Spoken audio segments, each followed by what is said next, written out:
What's up, guys? Alex Wallace here from Wallace Training Systems, and today we're going to discuss the differences between the touch and go and the dead stop deadlift.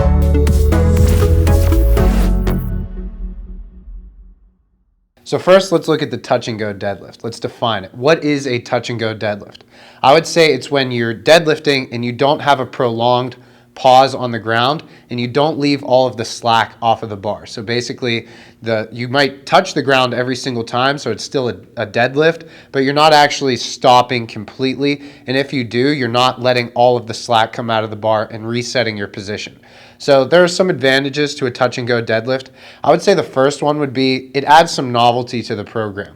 Oftentimes, if you're just pulling very heavy off of the floor, it becomes rather grueling. So you can get volume in on your deadlifts with a touch and go deadlift, and it's not quite as grueling because you're not pulling it from a dead stop. You can actually use a little bit of momentum to keep you going.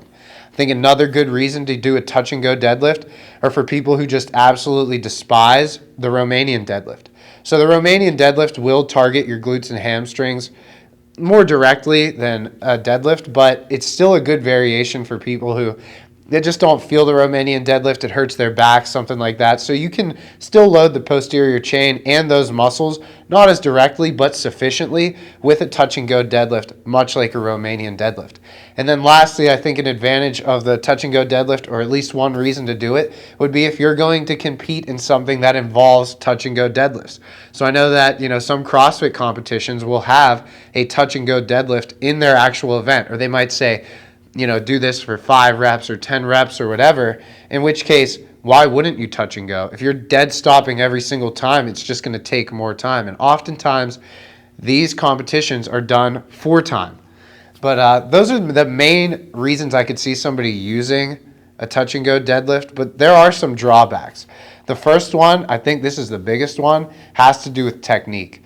So when you're doing a touch and go deadlift, oftentimes, at least what I notice with a lot of people, even some advanced lifters, they kind of get to pull themselves out of position. So their hips might start a little bit higher. They might even start to round. Or I've even seen the bar get a little cattywampus laterally. One side might touch a little sooner than the other side, and then it's a recipe for disaster, in my opinion. I think you're rolling the dice when you're pulling with a rounded back. You're rolling the dice when you're pulling with uneven arms. So the touch and go deadlift, I believe, in my opinion, is a little more dangerous than a dead stop deadlift. You can't reset between every single rep because then you're doing a dead stop deadlift. Another drawback that I see for the touch and go deadlift would have to do with you're not really training the first couple inches of the deadlift. So while you can get more volume because you can typically do more reps, and you are still moving through a big range of motion with the touch and go deadlift, it's that first couple inches that aren't really being trained sufficiently. So you might be able to do a touch and go deadlift. Let's say you can do 500 for 3, but your dead stop deadlifts, you can only do 500 for 1. So it's not exactly a perfect correlation, and I believe that's because you're not training those first couple inches of the range of motion, especially if you're training on a deadlift bar, because that, by design, has a little more whip. It's going to bend a little bit more.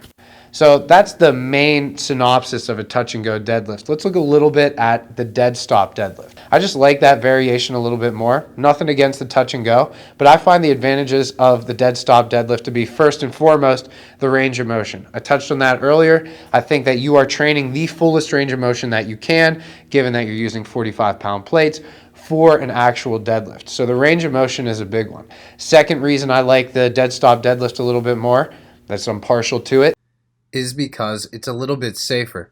Something doesn't feel right, that's okay. You can reset a little bit between each and every rep.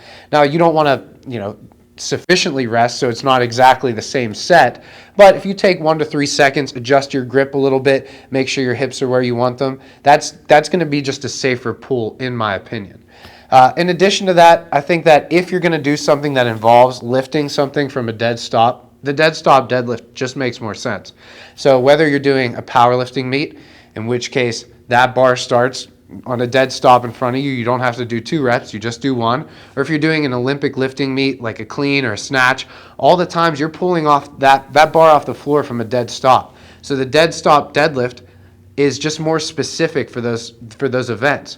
So again, that's the reasons why I like the dead stop deadlift I power lift, so clearly that's a training modality I should use. Specificity is a driving factor when you're preparing for a specific event. But that being said, they both have their advantages and disadvantages. Again, touch and go deadlift, you can probably get a little more volume. It's a little more dangerous in my opinion. Dead stop deadlift, you can get a fuller range of motion, a little bit safer in my opinion. But I'm not going to fault anybody that does either one as long as they have a good reason for doing it. So again, guys, I hope you learned something. If you like the video, don't forget to like the video. If you haven't subscribed to the channel yet, make sure you subscribe. I'm Alex Wallace from Wallace Training Systems, and thanks for watching.